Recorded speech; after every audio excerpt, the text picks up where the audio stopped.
Magnus Carlsen has just broken another world record. This time it is the largest number of chess opponents faced simultaneously in an online match. This was played in a match called Magnus Carlsen versus the World. This was a Fischer 960 match, as you guys can see from the board. And we're going to take a look at this amazing game.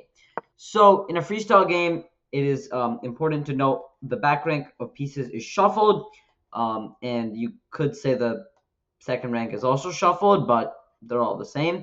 And same thing for the black pieces. So they're all shuffled.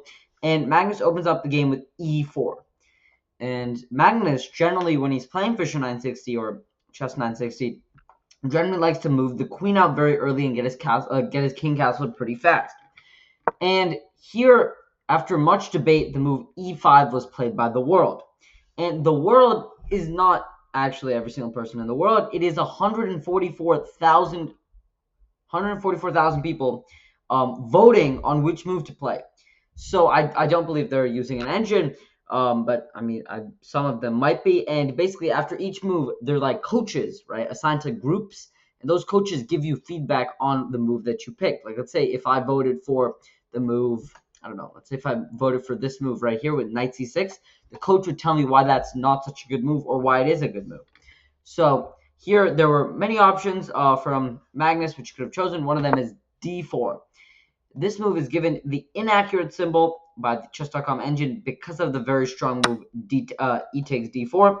And this is ultimately a gambit from Magnus, which he will win back, but it's going to take a while, as c5 here was given by the engine. But this move, c5, is voted 1,500 votes were given to this move, c5, which, if you guys think about that, that's actually not a lot. That's like 1% now that I'm seeing this. It's only 1%. 1% of people voted for c5, and the reason why this is not considered that good, you guys might actually be kind of surprised, but that is because of the move c3. And c3, you trade the knight takes or the bishop takes. And basically the idea is you get your knight here, you put your knight on this square, you put the bishop on g3, you have good pressure on c7, and also not to mention you can always develop this bishop pretty fast, this knight out, put some pressure on the pawn, and all your pieces kind of flow, but blacks don't. So instead of that, the move by the World that was chosen was the move knight to c6. Here, of course, the move c3 can still be played, but it is not that good, as you guys can see from the valuation bar. Here, after the move knight to b6, excuse me, this pawn is not that weak. If you play knight to b5, there's simply d6, and there's no bishop d3 idea. So in this case, c3 is actually not that good of a move, and that's why Magnus chooses the very nice move knight to b3, immediately putting pressure on this d4 pawn. f6 is played, and here the computer gives us as inaccurate, and the World starts to realize that they are losing some of their advantage. Here the move f5 is given by the engine. I'm not sure why it's giving the exclamation mark. It is the top move. Sorry, that's what the World played. f5 is given, and here why the what White would probably do is they would probably take on d4, knight takes d4, and queen takes d4, and White would have a comfortable position. But so instead, they take on e4, and now black is slightly better. As you guys can tell, there's various moves here. There's knight to d6, bishop to g6, and multiple things like that. So here, instead, the move f6 is played, which is slightly worse, and now White has an advantage. Knight to b6 is played, knight to c3, and slowly but surely, black has made their first mistake. Well, they've made multiple mistakes, but they were all minor mistakes. This is the first big mistake that the black pieces is making, which is move castles. Here, straight out, the move a4 wins the game.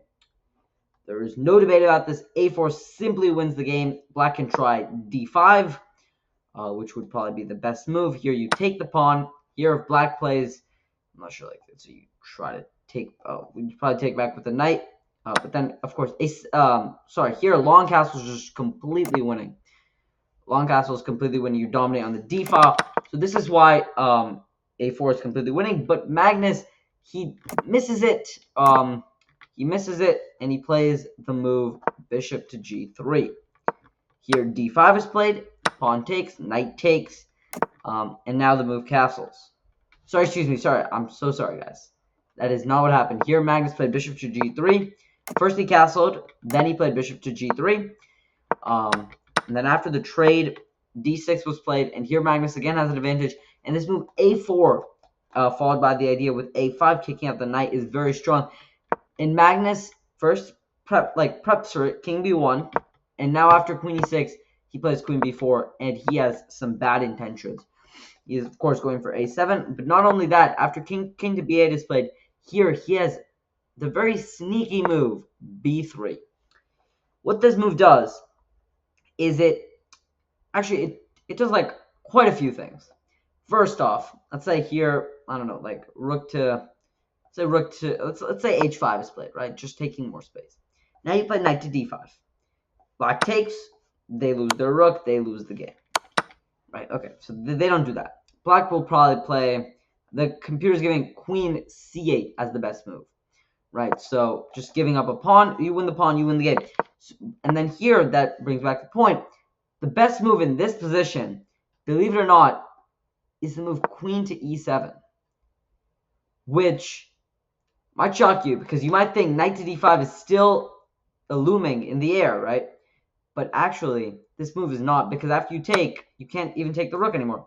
So, queen to e7 was the top computer move, but instead, Black played bishop to c6, which does similar things, and this is even probably better, because it opens up the rooks. But after the move bishop to b5, Magnus has an advantage, and he is not slowing down. d5 is played, takes, knight takes, rook takes, bishop to c4 is played, and here the move rook takes d1 is played. And here, if we take a brief look at the position simply based on material, it is completely equal. Black's queen is hanging, and one of the important things in this position is Black has something called a 3-on-3, and if Black is able to win one of these pawns, Black will have basically long-term advantage. In the endgame, they're always going to win. So after the queen to e7 is played, a4, Magnus trying to win the game on the queen side, b6, booting the queen, king to c7, queen to f4 check is played. After the move queen to e5, Magnus could have basically traded and got into a very, very, very drawn endgame. I mean, this is very, very slightly better. Actually, no, the computer's giving zeros. It's not even slightly better. Thinking maybe because of the isolated pawn, it might be slightly better, but no, after you even trade the bishops, there is nothing here. So instead, Magnus, he plays the move queen to g4, avoiding the queen trade, putting pressure on g7, and again, he is trying to win one of these pawns so then he can have a long-term endgame advantage. Queen d7 is played by the world, takes, and the game kind of peters. Magnus takes the pawn, and here a draw is agreed to by, it's not even agreed to, it's just repetition. They just repeat moves like that. The game is ended in a draw because the same position was repeated 3 times. So here it's just something very interesting in the world. 30% of the world rallied behind this solid non-weakening pawn move. The team awaited the next positional integration from Magnus. So here, queen e7 was voted 30% of the population voted that. 21%.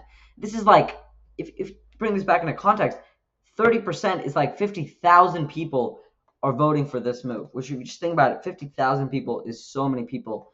It's more than I've probably even maybe met. Actually, probably like seen to some extent in my lifetime. I don't think I've actually like seen 50,000 people. Yeah. Anyway, that's a lot of people. And again, the game did end in a draw, but Magnus did make an inaccuracy very early on, and the world played phenomenally. There was that small castles mistake, but I mean, they did not disappoint. The bishops got traded, and yeah, boom, ends in a draw. That's that. Please hit that subscribe button if you enjoyed the video, and thank you guys for watching. Bye.